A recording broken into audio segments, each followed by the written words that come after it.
On August 31st, 1997, the world came to a halt.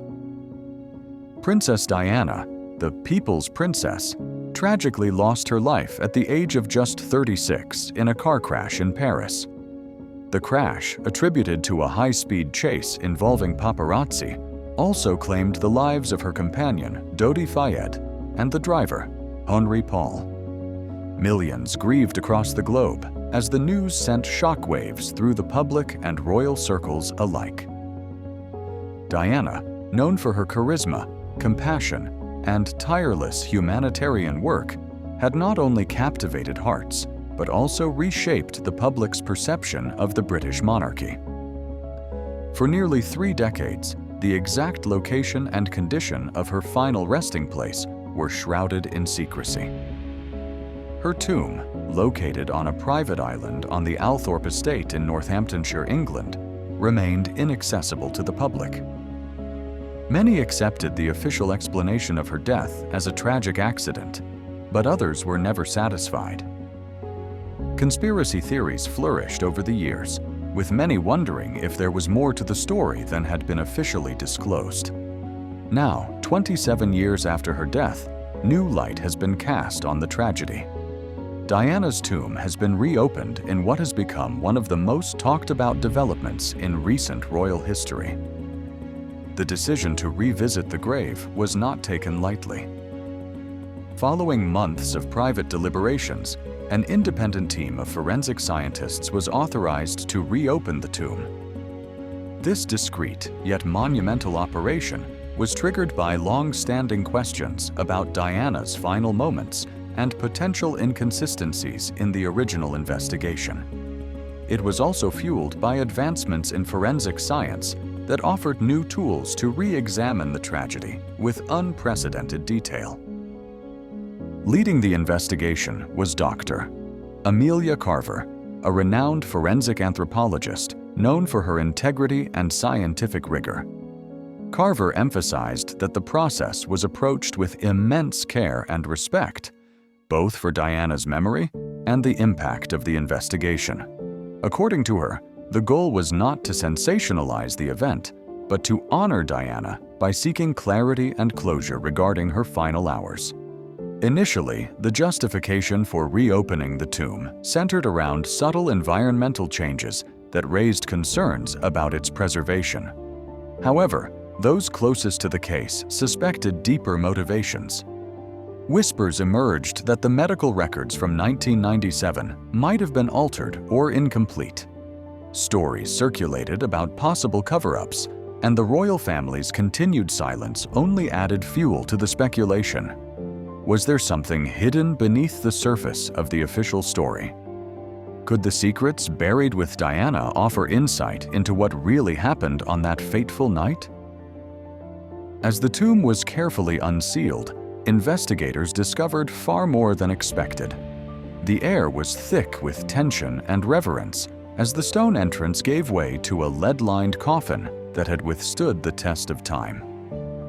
The material of the coffin had helped preserve Diana's remains in an extraordinary state, creating a unique opportunity for modern forensic testing that wasn't possible in 1997. Forensic experts, equipped with the most sophisticated technology available today, began to examine Diana's body with the aim of finding out more about the injuries she had sustained. The original reports had listed blunt force trauma, fractured bones, and internal bleeding as the causes of death, consistent with a high-speed collision. Yet, as they delved deeper, the team uncovered small but meaningful discrepancies in the nature and pattern of her injuries.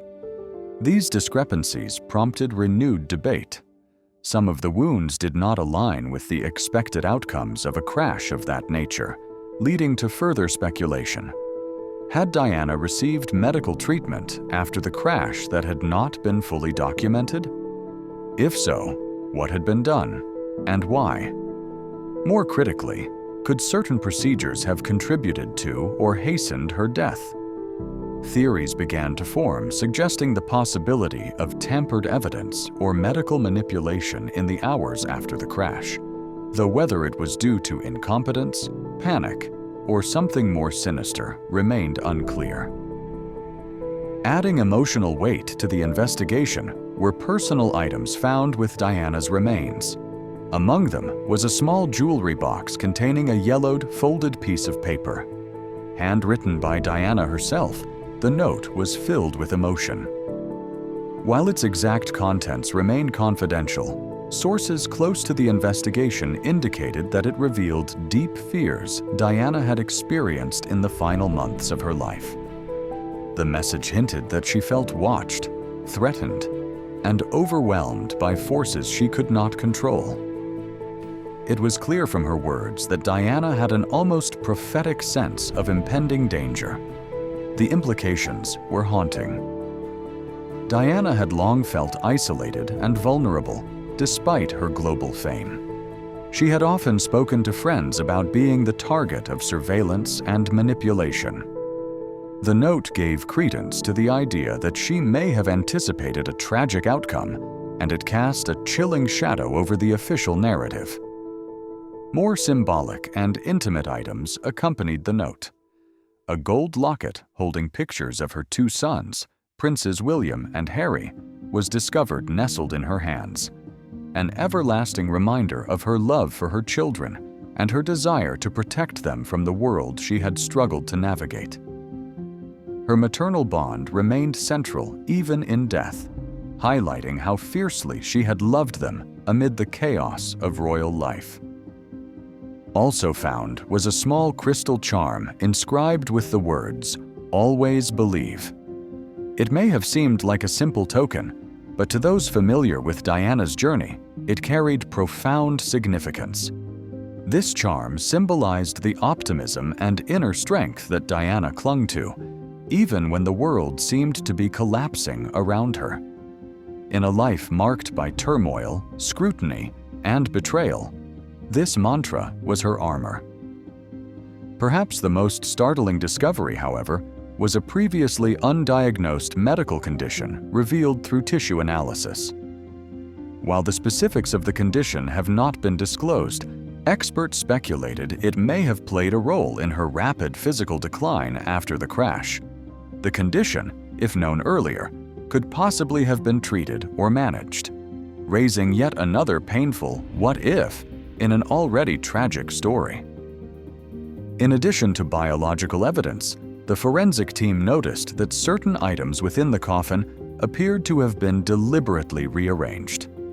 This discovery suggested potential tampering after burial, leading investigators to question the intent behind such alterations. Was this an attempt to hide vital clues or mislead future investigations?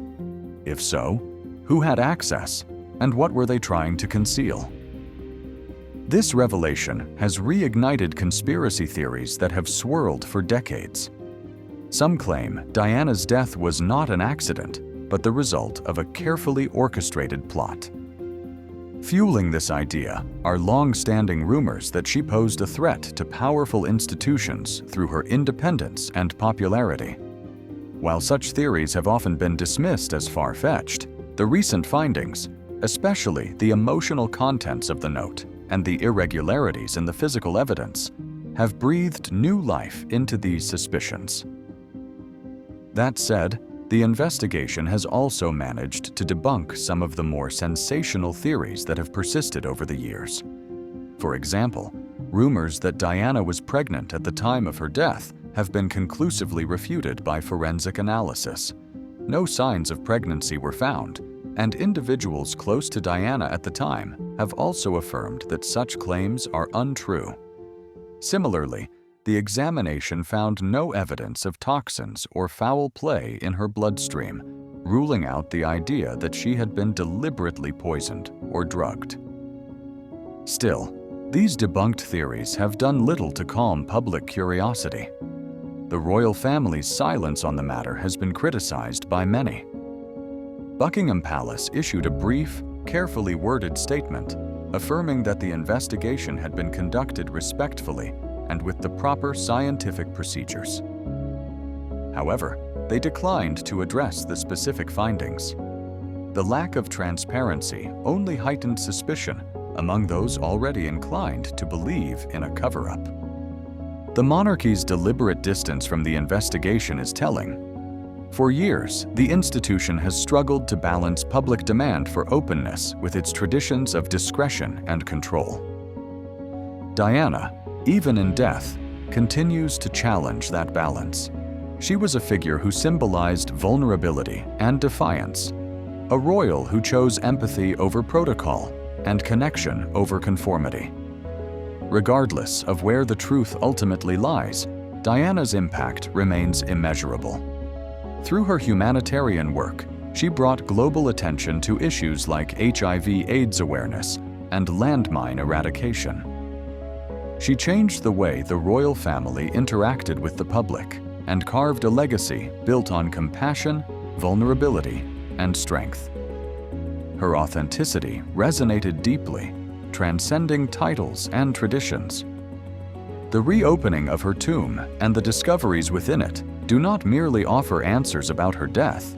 They remind us why her life mattered so deeply. Diana was more than a princess. She was a mother, an advocate, and a beacon for those who felt unseen. Even in the face of intense scrutiny and unimaginable pressure, she never stopped believing in a better world. As this chapter of the investigation concludes, the questions may still outnumber the answers. But one thing remains clear. Princess Diana's story continues to unfold, and her voice, even in whispers from the past, refuses to be silenced. Her legacy lives on, not in the mystery of her death, but in the hope, compassion, and humanity she brought to life.